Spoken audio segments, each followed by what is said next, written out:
मेरे बच्चों इकाई 13 में स्वच्छता में हम वीडियो को आगे बढ़ाते हुए मोहन नाक पर रुमाल रखे अजय के घर पहुंचा। अभी बदबू आ रही थी नाले से, तो बहुत ज़्यादा बदबू आ रही थी, तो मोहन ने क्या किया, अपने नाक पर रुमाल रख दिया। वहाँ वह अजय के और भी कई मित्र आए थे।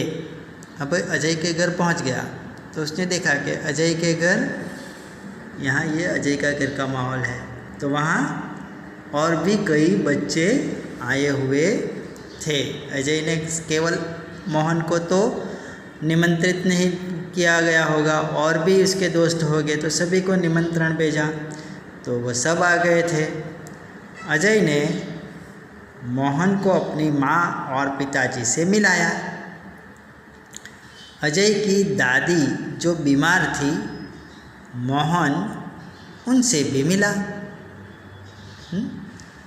माँ और पिताजी के अलावा अजय मोहन किससे मिला, तो अजय की दादी को।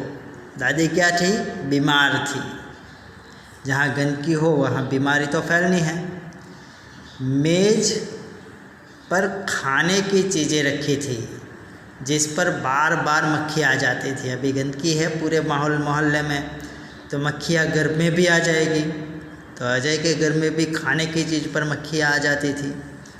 मोहन ने अजय से कहा, अजय तुम्हारे मोहल्ले में इतनी गंदगी क्यों है? क्या नगरपालिका इसे साफ नहीं कराती? अभी घर बाहर जो शहरी मोहल्ला सड़क होती है, वहाँ सफाई कर्मचारी कहाँ से आते हैं, तो शहरी विस्तार हो तो नगरपालिका, और ग्राम पंचायत हो तो पंचायत घर से। यहाँ नगरपालिका है, जैसे वापी नगरपालिका है। तो इस प्रकार नगरपालिका की ये जिम्मेवारी रहती है कि पूरे नगर को स्वच्छ रखे। तो नगरपालिका, मोहन ने पूछा इसीलिए कि क्या नगरपालिका इसे साफ नहीं कराती? तो अजय की माताजी ने कहा, बेटा नगरपालिका की गाड़ी आया करती है, जगह जगह कूड़ेदान भी है, पर कुछ लोग उनमें कूड़ा नहीं डालते, वे कूड़ा सड़क पर ही फेंक देते हैं, इसीलिए सफाई नहीं होती।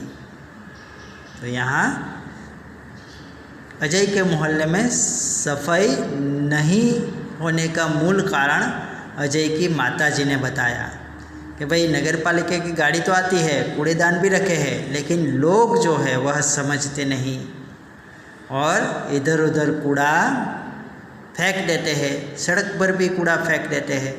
जैसे कि अजय जैसे ही, मोहन जैसे ही मोहल्ले में प्रवेश किया तो उसके सर पे ही एक छिलका आ गिरा, तो लोग बेफिक्र हो गए हैं, उसे समझ नहीं है स्वच्छता की, और इसीलिए वह सड़क पर भी कचरा फेंक देते हैं, इसीलिए इतनी गंदगी होती है।